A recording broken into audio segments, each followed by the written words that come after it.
adamu ilmu. Nah, ini janji Allah Subhanahu wa taala. Intinya yakin bahwa doa yang kita panjatkan pasti dikabulkan oleh Allah Subhanahu wa taala dan tidak ada keraguan. Sebab nanti kalau kita ragu bisa ditunda pengabulan doa seperti yang diabadikan di dalam Al-Qur'an ya. Surah As-Saffat ayat 100 bahwa Nabi Ibrahim berdoa, Rabbi habli minas sholihin. Ya Allah, berikanlah aku keturunan orang-orang yang soleh. Keturunan yang soleh, ini doa Nabi Ibrahim. Ya, supaya beliau mendapatkan keturunan karena beliau sudah senja usia dan tidak mendapatkan keturunan. Ya. Lalu Allah utus kirimkan 2 malaikat memberikan informasi. Ya. Memberikan kabar gembira kepada istrinya. Siapa istrinya? Sarah, ya, Siti Sarah. Wa qala, Allah berfirman dalam Al-Qur'an, ya, wa qala ya wailata. Jadi qala ketika turun malaikat menginformasikan Allah akan berikan dia keturunan, qala berkata. Siapa berkata? Siti Sarah. Ya wailata, ini kalimat bentuk pengheranan ya. A'alidu wa ana ajuzun. Apakah saya akan melahirkan seorang anak sedangkan saya ajuz, yakni orang yang sudah tua. Wa hadza ba'li syai'an inna hadza la syai'un ajib. Dan juga Nabi Ibrahim juga adalah seorang yang sudah senja umurnya, sudah tua ya. Dan ini sesuatu yang ajib, sesuatu yang sangat mengherankan. Nah, ini kan ada bahasa-bahasa ragu di situ. Saya tua, suami saya itu tua. Nah, kalau saya melahirkan, wah ini sesuatu yang mengherankan. Qalu, maka berkatalah para malaikat yang membawa informasi ya. Atajabina min amrillah. Apakah engkau heran min amrillah dari sesuatu yang Allah sudah tetapkan? Rahmatullahi wa barakatuh, rahmat Allah dan keberkahannya alaikum atas kalian ahlal bait innahu hamidum majid. Jadi malaikat dari utusan Allah SWT menegaskan itu sudah ketetapan Allah. Tetapi Siti Sarah masih heran ya. Ada kesan-kesan kurang pede lah, itu sudah tua kemana gitu. Nah, inilah sebab sehingga Siti Sarah itu ditangguhkan, artinya diundurkan ya, pengabulan doanya ya, sehingga belum punya anak. Nah, sehingga Nabi Ibrahim menikah dengan Siti Hajar. Nah, setelah itu lalu Allah berikan keturunan. Intinya yakin saja apa yang kita minta, apa yang kita harap dikabulkan oleh Allah SWT. Yang ke-8, iza fataha laka wijhatan minat ta'arufi fala tubali ma'aha an qalla amaluka fa innahu ma fataha laka ila akhir. Iza fataha, apabila membuka oleh Allah laka kepadamu wijhatan akan satu jihad, jalan, satu jalan. Apabila membuka oleh Allah kepadamu akan satu jalan, jadi Allah membukakan kepada engkau suatu jalan ya. Jalan apa ini? Minat ta'arufi, yakni mengenal, ma'rifat kepada Allah, mengenal Allah. Jadi Allah memberikan satu jalan kepada seorang dengan cara mengenal ya, mengenal Allah, ma'rifat kepada Allah. Fala tubali, maka maka janganlah engkau peduli. Janganlah engkau pedulikan atau peduli. Ma'aha, ya, bersama ha kembali kepada amal, ya, amal. An qalla amaluka, bahwa sedikit amal. Maksudnya ketika kita beribadah, tujuannya kan untuk ma'rifat pada Allah, mengenal. Mengenal di sini bukan berarti kita tahu Allah sering kita sebut Allah, tapi lebih kepada mengenal dalam arti Allah Maha mengetahui. Dengan Allah mengetahui, maka kita menjaga diri kita, merasa diawasi oleh Allah, selalu merasa dilihat oleh Allah. Allah Maha melihat kita, merasa bahwa Allah melihat kita. Ada rasa takut, ada rasa rindu ingin berjumpa kepada Allah. Nah, ketika ada seseorang yang ingin mengenal Allah, ada dua cara. Dalam Al-Quran disebutkan di situ, Allahu yajtabi ilaihi man yasha wa yahdi ilaihi man yurid. Jadi untuk mengenal Allah yang pertama lewat proses yang dilalui oleh seorang untuk mengenal Allah. Apa saja proses itu? Banyak sekali. Mengaji, beribadah, sholat 5 waktu, puasa, zikir, apalagi riyadhah dan lain sebagainya. Nah, dengan ritual itu, amaliyah ini, maka kita semakin mengenal Allah SWT, mengenal sifat-sifat. Kita merasa bahwa kita diawasi oleh Allah SWT, kita takut kepada Allah. Nah, dengan itu kita bisa mengenal Allah, bisa lebih ma'rifat kepada Allah SWT. Nah, itu cara yang pertama, lewat proses. Nah, yang kedua, ada orang yang tidak melewati proses ini, tidak melewati proses amal tadi, ngaji tidak, sholat ya, tapi tidak sampai melakukan sholat sunnahnya, sholat malam tidak, atau sedekah mungkin tidak, melakukan kebaikan mungkin tidak pernah, sang maksiat saja. Tetapi orang tersebut Allah perkenalkan dirinya langsung kepadanya. Allah yang langsung berikan dia makrifat. Nah, orang inilah yang disebut dalam pasal yang ke-8 ini, ya. Artinya tidak ada proses, tidak ada amalannya, tetapi langsung dipilih oleh Allah SWT sebagai orang yang makrifat kepadanya. Kan banyak. Ada orang tidak pernah ngaji, belajar, tapi bahasa yang keluar dari mulutnya adalah kalimat-kalimat hikmah. Padahal dia tidak pernah ngaji. Nah, dari mana ilmu? Nah, inilah yang dimaksud dengan Allah memperkenalkan dirinya kepada dia, ya, walaupun tidak pernah ngaji, tidak pernah ibadah, bisa jadi dia maksiat saja. Tetapi Allah memilih. Nah, kalau kita tunggu, kita nanti tunggu pilihan Allah supaya jadi ini tanpa ada proses, ya, kalau kita dipilih, ya. Tetapi hampir semuanya yang mengenal Allah itu lewat proses saja. Sedikit yang dipilih langsung oleh Allah Subhanahu wa Ta'ala. Ini maksudnya iza fatahalaka, apabila membuka oleh Allah kepadamu wijhatan, satu jalan, minat ta'arufi, dari mengenal Allah, ma'rifat, fala tubali maha, maka jangan kau peduli amalan yang sedikit itu. Jadi kan dengan amalan yang banyak, tahap yang pertama, dengan dia rajin ibadah, rajin sholat, rajin zikir segala macam, sehingga dia sampai kepada tahap mengenal Allah. Ada orang yang amalannya nyala, yang kedua, amalannya sedikit segala macam, tapi itu yang dipilih oleh Allah SWT.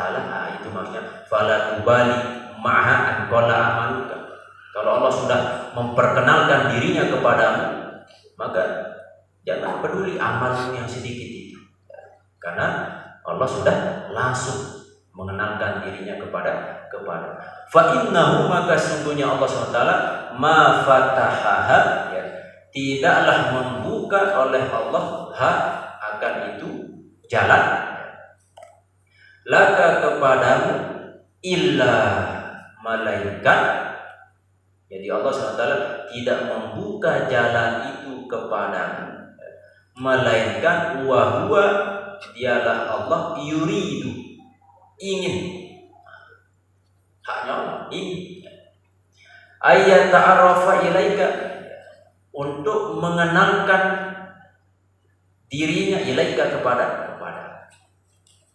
ya ta'arrafa, memperkenalkan dirinya ilaika kepada itu artinya bahwa orang yang bejat sekalipun bisa saja tiba-tiba mendadak tobat, ya. Bisa saja dia tiba-tiba jadi wali misalnya, ya. Walau Allah menghendaki siapa yang dia inginkan dekat dengannya, ya. Bisa jadi. Alam ta'lam, tidakkah engkau tahu, anna ta'arrufa, bahwasanya mengenal atau ma'rifat,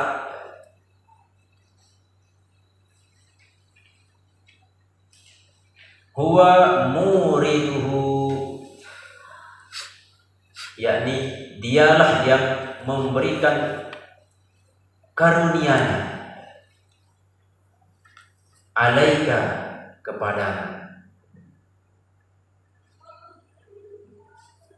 Jadi orang yang menjadi pilihan Allah ini, itulah yang diberikan karunia-Nya. Allah berikan karunia-Nya kepada. Wal a'mala, dan amalan, ya, amal atau amalan itu, ya, perbuatan segala macam itu, anta, ya, engkau muhdiha, yakni engkau hadiahkan yakni amal ilaihi kepada. Jadi Allah dengan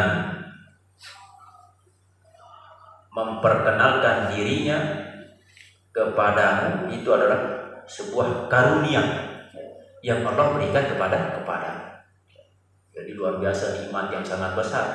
Ada orang yang amalannya sedikit tapi dia menjadi pilihan oleh Allah untuk memberikan karunia-Nya. Allah memperkenalkan dirinya kepada, itu berupa anugerah yang luar biasa. Wal a'mala anta muhdiha ilaih, dan amalan-amalan engkau, entah itu bentuknya sholat atau apapun, muhdiha, yakni engkau hadiahkan amalan itu ilahi kepada. Jadi kan kita seorang hamba, ya. Ada orang menjadi raja, misalnya ketika raja memberikan sesuatu kepada hambanya atau rakyatnya, budaknya, ya, maka pasti barang yang diberikan ini luar biasa, ya, sangat berharga. Tetapi ketika seorang hamba ini, ya, rakyat jelata ini memberikan hadiah kepada raja, nah bagi raja itu ya bukan hal yang banyak, karena diberikan hadiah misalnya apa, nilainya sedikit. Nah, raja ini kan sudah kaya segala macam, biasa. Tetapi dengan adanya hadiah itu, ya, jadi itu menandakan bahwa cinta seorang hamba kepada tuannya.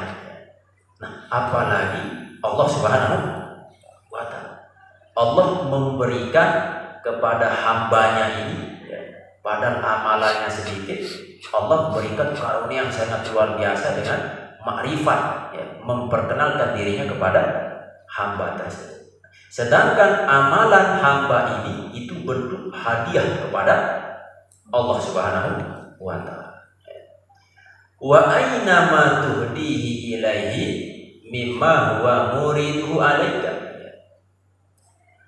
Wa aina ma, dan di mana ma tuhdihi, apa yang kau hadiahkan ilahi kepada Allah, mimma huwa muriduhu, dari apa yang dia, yakni Allah, muriduhu, memberi karunianya, alaika, kepada. Maksudnya di sini aina ini sebuah kalimat perbandingan. Di mana? Coba bandingkan hadiah yang kau berikan kepada Allah dalam bentuk amalan tadi dengan pemberian yang Allah berikan kepada berupa karunia, memperkenalkan dirinya kepada. Tentu tidak bisa dibandingkan. Ibaratnya misalkan kita amalannya sholat, paling yang wajib saja. Nah, itu bentuk hadiah kita kepada Allah. Nah, sedangkan Allah memberikan nikmat dari ujung kepala sampai ujung kaki, mulai saat kita lahir sampai seterusnya, itu tentu tidak akan bisa terhitung. Sampai sering disampaikan ketika ada seorang Bani Israel, kalau zaman dulu kan ratusan tahun umurnya, ada orang yang beribadah 500 tahun, non-stop rajin ibadah. Nah, ketika masuk ke akhirat, Allah sampaikan, ya malaikat, masukkanlah dia ke dalam surga dengan rahmat. Apa kata dia? Tidak, ya Allah, masukkan saya dengan amalan saya. Nah, sampai 3 kali Allah sampaikan, tetap tidak mau, sehingga Allah timbang amalannya selama 500 tahun dengan nikmat karunia yang Allah berikan hanya 1 bola mata. Lalu yang lebih berat adalah nikmat Allah 1 bola mata itu. Dengan mata itu dia bisa melihat, bisa belajar, bisa mengenali gurunya, bisa mempelajari ilmu, melihat kitab dan seterusnya. Nah, ternyata nikmat Allah yang 1 itu, 1 bola mata, melebihi beratnya dari ibadah seorang ini 500 tahun. Akhirnya kita membanggakan. Apalagi nikmat anggota tubuh yang lain, nikmat-nikmat yang lain. Ini sebagai bentuk perbandingan Allah berikan kita karunia yang luar biasa, tidak terhingga nilainya. Nah, dibandingkan dengan hadiah kita berikan kepada Allah dalam bentuk amalan-amalan. Belum lagi amalan kita ini apakah diterima atau tidak secara syariat, sudah terpenuhi tidak syarat sah. Belum lagi rukunnya, belum lagi sunnahnya sudah sempurna atau tidak. Bisa jadi syarat sahnya iya, misalkan kita sholat untuk bisa sah harus wudu, syarat sahnya kan bersuci.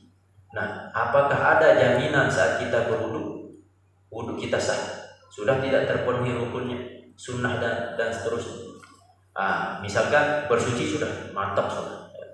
Nah, terus yang kedua, apakah ya pakaian kita sudah aman dari najis? Misalnya sudah aman, apakah ya tempatnya juga aman? Terus sekarang syaratnya sudah terpenuhi. Lalu kita sholat. Nah, saat sholat mulai dari takbir sampai salam, apakah ia sudah terpenuhi secara syariat, rukunnya, sunnahnya, segala macam sudah kita aja yang batalkan sholat dan seterusnya. Misalkan terpenuhi rukunnya, lalu apakah ia sholat itu murni ditujukan kepada Allah atau ada unsuriyah? Makanya dalam Al-Quran Allah sampaikan dalam surah Al-Ma'un, wawailul lil musallin, maka celakalah orang yang sholat. Ini kan luar biasa, orang sholat saja bisa celaka, apalagi yang tidak sholat. Nah, orang yang celaka saat sholat itu kenapa? Wawailul lil musallin alladzina hum an sholatihim sahun. Jadi orang yang sholat itu dalam keadaan lalai. Lalai ini maksudnya apa? Lalai oleh ulama dijelaskan bisa lalai masalah waktunya. Yang kedua lalai dalam arti tidak memenuhi syarat sah sholat.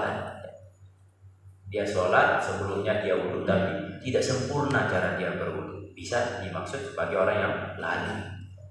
Atau syarat sahnya terpenuhi tapi saat dia sholat lalai, artinya rukunnya tidak sempurna.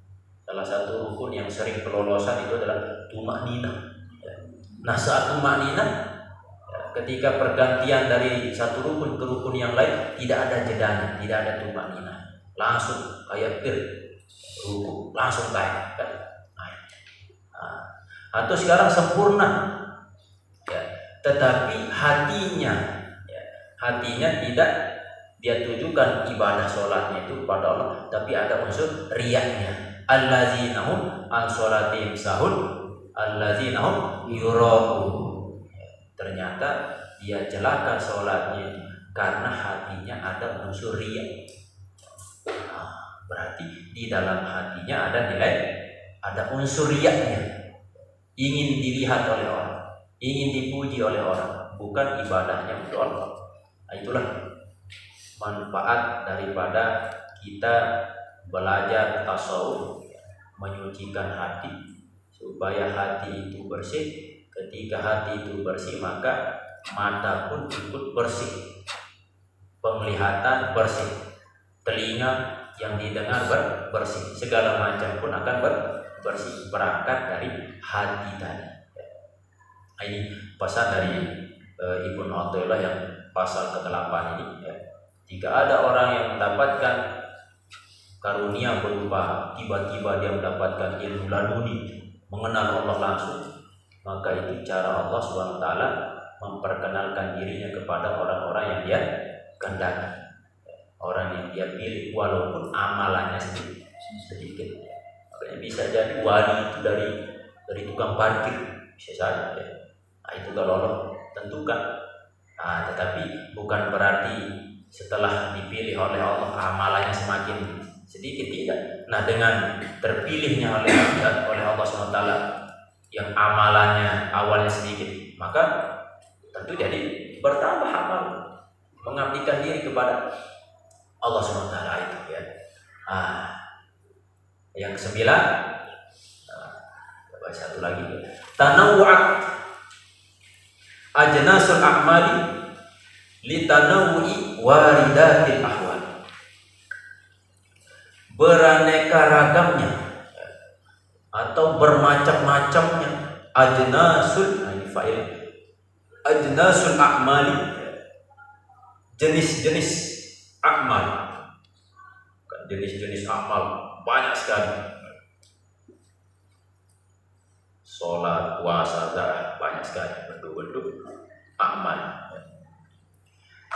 Litanawu'i, ya, karena bermacam pula waridatil ahwali, yakni warid, cahaya atau al-ahwal ini kondisi hati, ya. Jadi begitu banyak jenis-jenis amalan, ya, itu disebabkan karena di dalam kondisi hatinya pun bermacam-macam, berbeda-beda.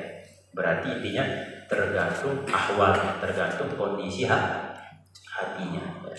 Ketika ada orang yang takut hatinya kepada Allah, maka tentu takutnya itu dia praktekkan dalam bentuk amalan, sehingga dia semangat beribadah, rajin, ya, dan seterusnya. Tetapi ketika kondisi hatinya itu tidak ada rasa takut, tidak ada rasa rindu, tidak ada rasa cinta kepada Allah, tentu berpengaruh kepada amalan.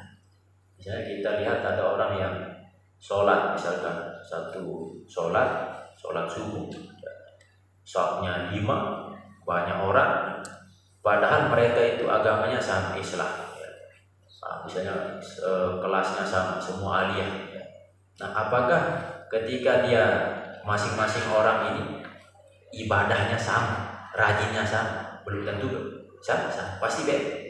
Ada siswa yang hanya sholat 5 waktu saja, ada yang siswa yang dia amalkan sholat sunnah rawatib. Ada juga siswa tidak hanya sholat sunnah rawatib, tapi diamalkan sholat tahajud. Ada siswa yang tidak tahajud, tapi ada yang puasa. Ini beda-beda. Nah, termasuk juga orang yang sholat itu satu saf ini belum tentu kehusuannya pun sama, pasti beda-beda. Itulah yang kita tuntut, kondisi hati. nanti berpengaruh kepada jenis beraneka ragam bentuk amaliyah. Maka ketika amaliyah kita meningkat baik, ya banyak amalan kita, tentu kondisi hati itu harus kita perbaiki. Makanya dalam bab tasawuf itu ada namanya al-maqamat wal mahallah, ya. Maqamat wal mahallah, mahallah ini ahwalin, ya, kondisi hati. Ya. Makanya yang pertama, seseorang yang ingin dekat dengan Allah itu harus kondisi hatinya itu benar-benar muqarabah. Apa artinya muqarabah? Merasa dirinya selalu diawasi oleh Allah SWT. Kalau kita merasa diawasi oleh Allah, kita takut. Ini kan kita tidak ada pernah dalam hati kita merasa diawasi. Misalkan contoh, beda kalau kita pergi di jalan raya, lah ada polisi di situ dengan tidak ada polisi. Ada orang melewati lolos lampu merah, pri itu polisi, maka lolos. Saya tidak lihat bapak. Kamu ketelek berarti toh. Polisi saya ketelek polisi lolos, berarti dia tidak melihat polisi, dia pun lolos, dia takut. Tapi kalau kita mau ada polisi atau tidak, tapi tetap ya, kita merasa bahwa ini adalah untuk keselamatan kita, maka kita tidak perlu ada melihat polisi atau tidak. Nah ini kalau kita praktekkan kepada Allah, ya, apapun kita lakukan, kemanapun kita pergi, hati ini selalu merasa Allah mengawasi, tentu kita tidak akan berani. Nah, terus yang selanjutnya, hati ini harus digerakkan sifat khaufnya, ya, rasa takut, ya, takut akan ancaman Allah, apa namanya, azab Allah, siksa Allah, ya, takut akan menjadi hamba Allah yang hina, ya. Belum lagi kita terapkan, praktekkan sifat ar-raja, terus berharap kepada Allah Subhanahu wa Ta'ala, ya, berharap, perbanyak doa, ya. Tentu doa jangan sampai kita meminta doa dengan disegerakan, paksa, ya Allah baruan. Jika kita berdoa, nah ini doa orang-orang yang terkesan, ya. Wah kedua dan menit terkabulan. Nah ini orang-orang yang terkesan. Memang manusia itu sifatnya tergesa. Bahkan al-insan ma'julah, bahwa manusia itu selalu dalam dirinya itu ada sifat tergesa-gesa, ya. Makanya Rasul pernah sampaikan, yustajabu li ahadikum ma lam yahjad fayaqula qad da'awtu falam yustajab li. Nah, dikabulkan doa seorang dari kalian selama dia tidak tergesa-gesa.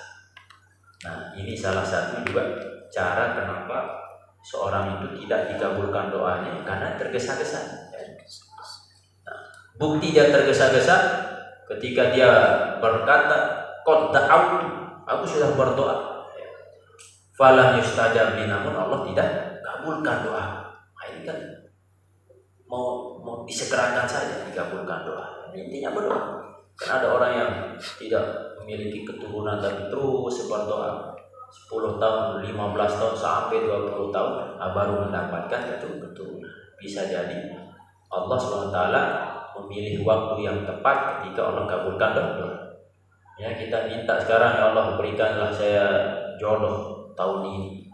Ternyata tidak dapat. Kita dapat tahun belakang atau tahun 5 tahun berikutnya. Bisa jadi nikmatnya itu ketika 5 tahun berikutnya. Ibaratnya ketika ada kita sebagai orang tua misalnya pergi kerja, kita beli oleh-oleh untuk anak kita di rumah, makanan, ya. Nah sesampainya di rumah kita panggil anak kita, ini ada makanan, ya. Nah lalu anak kita memberojongan, tapi kita tahan dulu, cuci tangan dulu. Nah bukan berarti kita tidak memberikan anak kita makanan itu, cuma menahan dulu, tidak langsung. Nah, hikmahnya itu tadi. anak ini cuci tangan dulu baru dia makan, supaya saat dia makan ada manfaatnya. Sama seperti ketika sekarang kita minta ini tidak dikabulkan sekarang, bisa jadi Allah SWT sama kisah orang tua tadi, lebih berkesannya dikabulkannya di akhirkan. Bisa besok atau lusa dan seterusnya, intinya tetap kita husnuzon kepada Allah SWT. Jadi saya simpulkan bahwa pesan-pesan dari Ibnu Athaillah yang pertama, minggu yang kemarin yang poin 4 itu, arif nafsaka minat tadbir fama qama bihi ghairuka anka la taqum bihi li nafsi. Tenangkanlah dirimu dari mengurus perkara-perkara dunia. Pendek urusan dunia, sebab urusan dunia itu sudah diatur oleh Allah Subhanahu wa taala. Engkau jangan pusingkan pikiran untuk memikirkan urusan dunia, rezeki. Ijtihaduka fima dumina laka wa tafsiruka fima tuliba minka dalilun ala timasil basirati minka. Kesungguhanmu pada perkara yang sudah dijamin kepada, artinya yang sudah dijamin tadi adalah urusan dunia, rezeki. Ini sudah dijamin, tapi kau sudah sungguh-sungguh luar biasa. Wa taksirukan, dan saat yang bersamaan engkau teledor atau lalai bima tulibah pada perkara yang dituntut ini maksudnya ibadah, perkara akhirat. Dalilun itu menunjukkan atau bukti bahwa alam timasil basirati minka, engkau mata hatimu buta, padam, kebutaan mata hati minka dari. Nah, ini kan sudah dijamin urusan rezeki, tapi engkau terus sibuk urusan dunia, urusan rezeki yang sudah dijamin, padahal engkau dituntut untuk beribadah, dan ibadah ini belum ada jaminan kau selamat di akhirat, tapi kau lalaikan. Nah, itu menandakan bahwa kebutaan mata hati. Nah, ini yang bahaya, buta mata hati. Ya. Ada orang yang buta mata, bisa jadi cara Allah mendidik atau menerangi mata batinnya untuk lebih mengenal Allah. Ya. Nah, ini kan di Al-Quran kita sudah diberikan tanda-tanda sebenarnya. Ya. Misalnya kita semakin hari semakin usianya bertambah, berarti jatah di dunia ini semakin berkurang. Ya. Apa bentuk tanda-tandanya? Bisa jadi yang pertama, ya, Allah SWT mengurangi kekuatan penglihatan kita. Mata hati kita, mata kepala kita sudah mulai rapuh. Itu cara supaya Allah ingin menerangi mata hati, ya, supaya kita lebih bisa melihat perkara-perkara ke depan akhirat. Jadi mata ini kalau sudah tidak bisa melihat, ada yang fokus melihat akhirat. Terus di dalam Al-Quran juga kita diinformasikan bahwa semakin usia kita bertambah, ya, maka tentu sifat kita itu pasti lebih sensitif.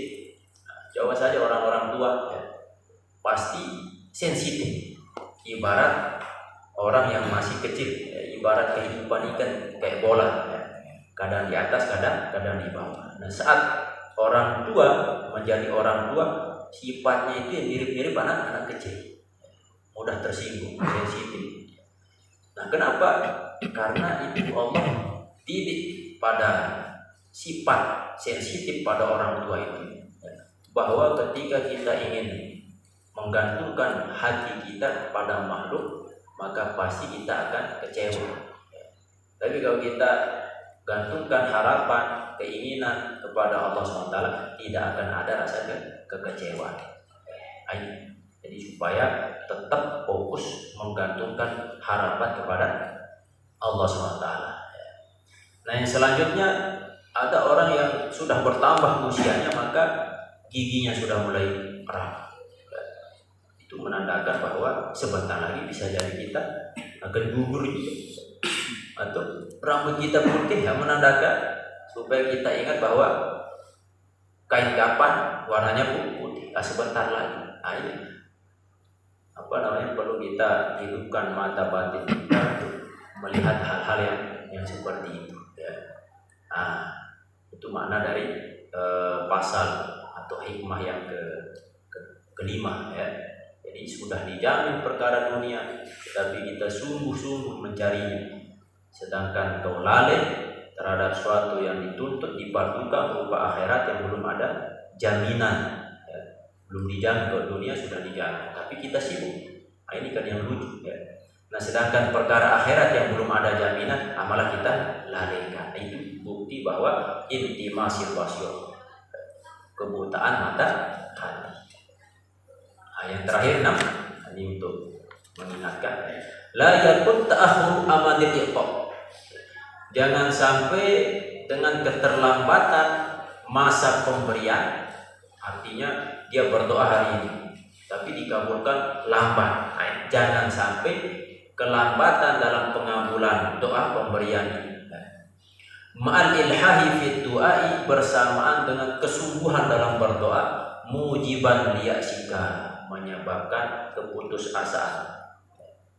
Jangan sampai gara-gara berdoa sungguh-sungguh dikabulkan tidak langsung, tapi menyebabkan putus asa.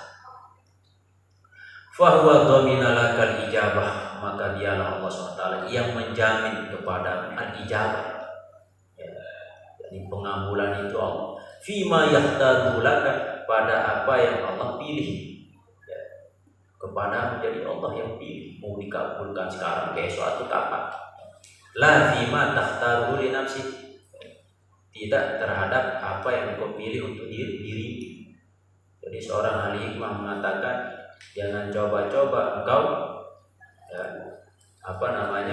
memilih, engkau meminta sesuatu, menginginkan sesuatu, belum tentu sesuatu itu kau dapat. Kalau dengan melek, belum tentu apa yang kau inginkan bisa engkau dapatkan. Apalagi engkau meminta orang lain untuk menuruti apa yang kau inginkan. Maka seperti yang sudah saya sampaikan, kita sekarang sebagai pimpinan pengurus, mengurus anak-anak santri yang jumlahnya sekian. Nah, santri yang banyak ini tentu kita inginkan mereka supaya bangun tepat waktu, tidur tepat waktu, sholat berjamaah, ngaji rajin, tidak ada yang malas, tidak ada yang tidur. Itu keinginan kita. Kita sudah jalankan ini segala macam, tapi tetap saja ada yang tidur, ada yang ada yang macam, segala macam. Ini bukti bahwa apa yang kita inginkan itu belum tentu tercapai. Nah, ketika sekarang kita sudah mengikuti aturan, ternyata santri-santrinya ini semua sukses, ternyata aturannya ini lancar, lalu kita katakan, wah ini hasil dari jerih payah saya, dari pengurus atau dari pimpinan. Itulah fungsi kita mengaji, bahwa semuanya itu tetap kembalikan kepada Allah, bukan karena kita. Nah, apa jaminan semuanya itu sukses karena kita? Tidak ada jaminan. Hanya kita kembalikan kepada Allah SWT. Misalkan sekarang kita lapar, pas kita lapar kita makan makanan. Nah, nikmatnya makan itu saat kita lapar, ya kan? Nah, tetapi apa jaminan makanan yang enak ini kita makan terus kita rasakan nikmat? Belum ada jaminan juga. Ya, seandainya Allah datangkan tsunami, misalnya datangkan gempa, maka pasti kita akan kabur, angkat enak, angkat baik terus. Atau jika mesraan kanji sedina, misalnya kalau seolah-olah dunia dan seisinya milik berdua, wah yakin teh mai, tetapi boyo tak muka gegah mai terus beli rara. Itulah bukti bahwa Allah SWT apapun itu tetap kembali bergantung kepada yang maha kuasa. Ya. Intinya jangan sampai kita mengatakan diri saya yang gara-gara saya, gara-gara kemampuan saya. Ini ya. Belum ada jaminan kalau Allah tidak menghendaki. Kita mau ke Cakra, sudah ada mobil, ada tidak jaminan kita sampai ke sana? Belum tentu. Bisa jadi di tengah jalan ban kempes atau mogok mesin atau kecelakaan, belum tentu. Makanya itu tempat kita bergantung kepada Allah, pasrahkan kepada Allah. Nenek gelisah, mana yang terbaik yang Allah berikan kepada kita, itulah yang baik untuk kita.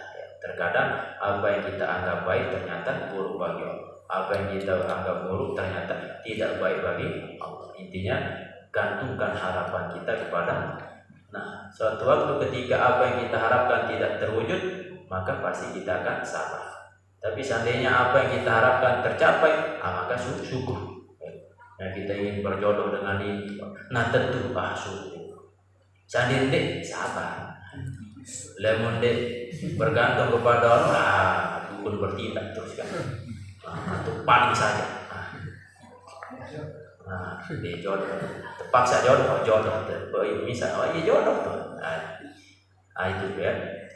Jadi intinya doa dalam